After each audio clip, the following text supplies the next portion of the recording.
Hello friends, welcome back. I'm Beth, here to help you fulfill your potential in meditation. As most of you know, I don't have just one method that I teach to everybody, like one size fits all. Instead, I much prefer to teach people one-on-one. And the reason is that you're all different. So please use these videos as a guideline, and if there's anything that isn't quite working for you or anything that doesn't quite fit, then be in touch and I'll be more than happy to discuss those things with you one-on-one. Today's video is about discerning the first link of dependent origination, and in Pali we call this avijja, paccaya, sankhara. Now avijja is the Pali word for our delusion. Paccaya means the cause or the condition, and sankhara here means the abhisankhara, or the karma, the action that we've done that produces the next life.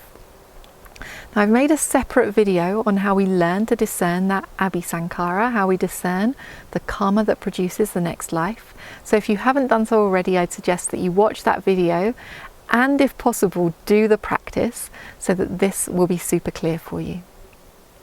Now, when we want to discern avijja, paccaya, sankhara, delusion as the cause for the karma that produces the next life, we want to start with the abhisankhara.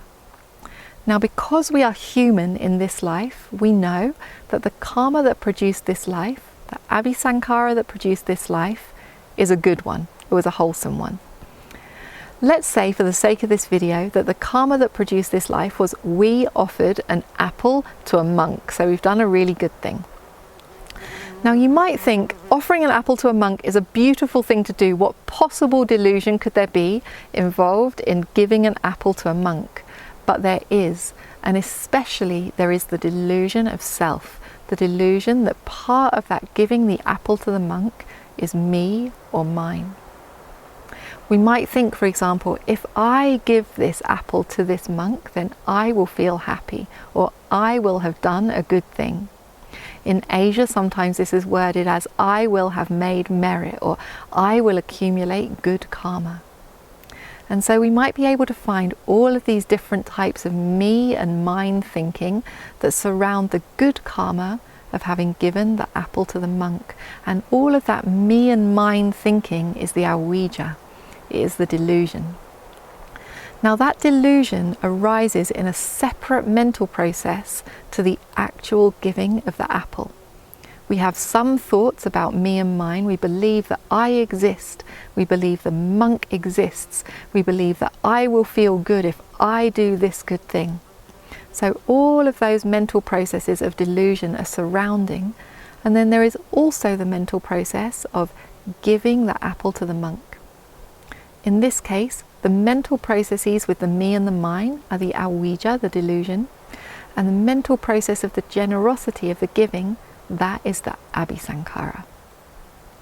Now, these mental processes are arising at different times, and they are causally related, but the type of causal relation between them isn't productive.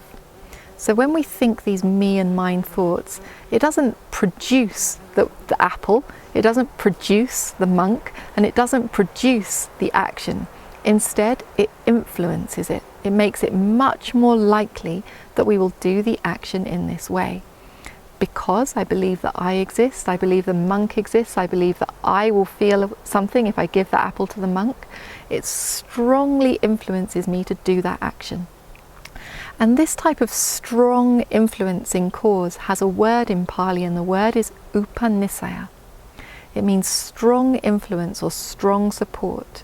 So the delusion strongly supports or strongly influences the abhisankhara.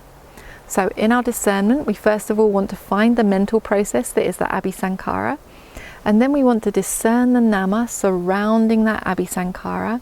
And we want to find these mental processes with the delusion of me and mine that strongly influence us to do that action. And this is how we discern avijja, paccaya, sankhara. Delusion as a condition for the karma that will produce the next life. So that's what I have to say today about discerning the first link of dependent origination. If anything is unclear to you, then be in touch and I'll be more than happy to discuss those things with you one-on-one. But for now, it's the time to get off of those screens, get onto the cushions, actually do some practice. Meditation can be fascinating, and don't waste time. As most of you know, I do all of my work on a donation basis, so I encourage you to support me either through Patreon or through my website so that I can continue to make these videos. Thank you so much for your support. Wishing you the best with your meditation.